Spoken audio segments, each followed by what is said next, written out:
पहुंचाने का एक जरिया बनाया गया है गाँव वाणी के माध्यम से। और हम आपको इन पहाड़ियों से होते हुए और ऊपर जो चोटी के ऊपर बना हुआ जो मंदिर है सुंदरी माता जी मंदिर की ये जो रास्ता आप देख रहे हैं, ये रास्ता सुंदरी माता के मंदिर की ओर जा रहा है। बीच में कहीं पानी भरा हुआ है, कहीं आपको एक ये सपाट पहाड़ और ये पत्थर आपको नजर आ रहे हैं। तो गाँव वाणी स्टूडियो के साथ आज हम चूला ग्राम पंचायत के सुंदरी माता के मंदिर के पास में हैं। ये बानसूर से लगभग 10 से 15 किलोमीटर दूरी पर स्थित हाजीपुर गांव से बाईं तरफ चूला की तरफ चलने के बाद ये पहाड़ियों के दुर्गम रास्ते से होते हुए और हम आपको लेके चल रहे हैं सुंदरी माता के स्थान पर। गाँव वाणी टीम के साथ मैं आपको बताना चाहूँगा कि ये आस्था का जो प्रतीक माना जाता है ये मंदिर, और यहाँ पुजारीगण भी हमारे साथ में हैं। तो अब हम माता जी के दरबार में पहुंच चुके हैं। इस दुर्गम पहाड़ी में चढ़ने के बाद में लगभग अगर हम देखें तो समतल धरातल से ये लगभग ज़्यादा भी नहीं तो हम मान सकते हैं कि तकरीबन 800 से 900 मीटर की ऊंचाई के ऊपर ये पहाड़ी पर स्थित मंदिर है। ये आस्था का प्रतीक भी है लोगों का, और बानसूर में आसपास के लोगों का आस्था के साथ में लोगों की यहाँ पर काफ़ी मनोकामनाएं भी पूरी होती हैं। और ये पवित्र जो माँ सुंदरी माँ का जो मंदिर है इसमें हम आपको लिए चलते हैं आगे। तो ये दुर्गम पहाड़ी से होते हुए हम माँ के इस दरबार में पहुँचे हैं, और ये सामने आप देख रहे हैं कि जोत जल रही है। और इस तरह से हम माँ के दरबार में पहुँच चुके हैं।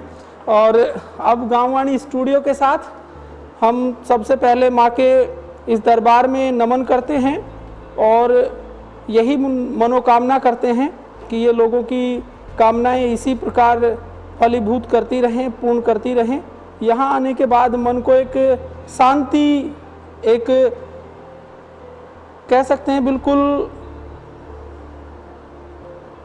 मन शांत और चित्त को प्राप्त होता है। तो सभी लोगों को मैं नमस्कार करते हुए गाँव वाणी स्टूडियो के माध्यम से आज हम सुंदरी माता के इस पवित्र मंदिर प्रांगण में हैं और हमारे साथ पुजारी जी भी हैं। तो नमस्कार जी। नमस्कार जी। सबसे पहले मैं आपका नाम जानना चाहूँगा। हाँ, रघुवीर योगी जी है साहब। रघुवीर योगी जी, आज हम माता सुंदरी माता जी के इस प्रांगण में हैं और आप यहाँ पुजारी हैं जी। तो हम जानना चाहेंगे कि ये जो सुंदरी माता जी का जो मंदिर है ये लगभग कितने साल पुराना स्थापित है यहाँ? ये साहब लगभग 500 वर्ष पुराना मंदिर है। इस मंदिर की जो स्थापना है वो कैसे हुई?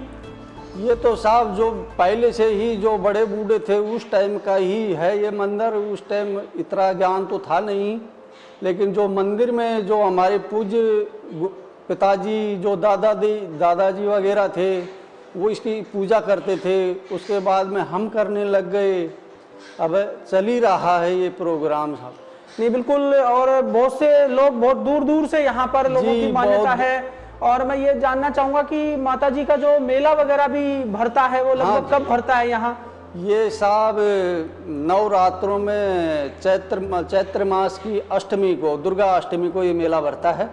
बहुत ही अच्छी जानकारी दी आपने। और बानसूर ही नहीं, आसपास के क्षेत्र के और कई राज्यों से यहाँ लोग माता के दर्शन के लिए आते हैं जी। यहाँ से दिल्ली, जयपुर, महाराष्ट्र, इंदौर वगैरह से सब कहीं से ही लोग आस्था पे आते हैं और उनकी मनोकामनाएं पूर्ण करते हैं माता। एक प्राकृतिक सौंदर्य और दृश्य के बीच एक पहाड़ी के बिल्कुल ऊपर ये मंदिर स्थित है। और माँ सुंदरी माँ सबकी आराध्य देवी होने के साथ साथ मनोकामना भी पूर्ण करती है। मैं ये भी जानना चाहूँगा कि यहाँ का जो नीचे बिल्कुल समतल जो धरातल है, क्या पहले यहाँ कोई गांव था जो उजड़ गया, या कैसे लोगों की ऐसी कई मान्यताएं भी हैं? जी, ये गांव नीचे था, मेला से नीचे मांडा गांव था। हाँ जी। तो ये जब 2004 की साल थी, 1904 की ये था ना, उल्लड़ हुआ था। हाँ। उस टाइम यहाँ से मुसलमान निकल गए थे। मुसलमान भी थे यहाँ काफ़ी। यहाँ सती माता का मंदिर भी है नीचे। हाँ। पीर बाबा का मंदिर भी है। बिल्कुल, यहाँ बढ़िया आस्था का स्थान है ये। नहीं वो तो हमने देखा, जैसे ही आए मंदिर प्रांगण में घुसते ही मन में एकदम ये कहते हैं कि शांत चित्त होने के साथ मन एक आस्था की तरफ बढ़ जाता है और मन को एक सुकून सा भी महसूस होता है यहाँ इस प्रांगण में आने के बाद में। जी, यहाँ बहुत शांति मिलती है। कैसा भी दुखियारा आदमी आओ, यहाँ उसको आते ही बहुत शांति मिलती है जी। धन्यवाद रघुवीर जी, आपने इतनी महत्वपूर्ण जानकारी दी और आप लगातार माता की यहाँ पूजा कर रहे हैं और इस मंदिर में आप पुजारी का काम कर रहे हैं और आपने बताया कि परंपरागत तरीके से आपके पुरखे इससे जुड़े हुए हैं जब से इसका उद्गम था और लगातार आपकी कई पीढ़ियां इनकी सेवाओं में लगी हुई हैं जी। तो मैं और जानकारी आपसे चाहूंगा कि आप लोगों की धारणाएं, ऐसी कोई रोचक घटनाक्रम जो यहाँ लोग आए हो और चमत्कार आपने देखा हो। जी, बहुत चमत्कार किया है। ये मंदिर बना हुआ है, ये भी हमारे फतेहपुर गांव का था जो आज सांगानेर रहता है। ये मंदिर उसी का बना, उसकी आस्था पूरी की थी। तो ये मंदिर, ये जो मकान उकान ये पूरा बनाया उसका है, बनाया हुआ है। और ये टाइल वगैरह लगी हुई हैं, ये भी इंदौर के सेठ लोगों ने किया है ये काम।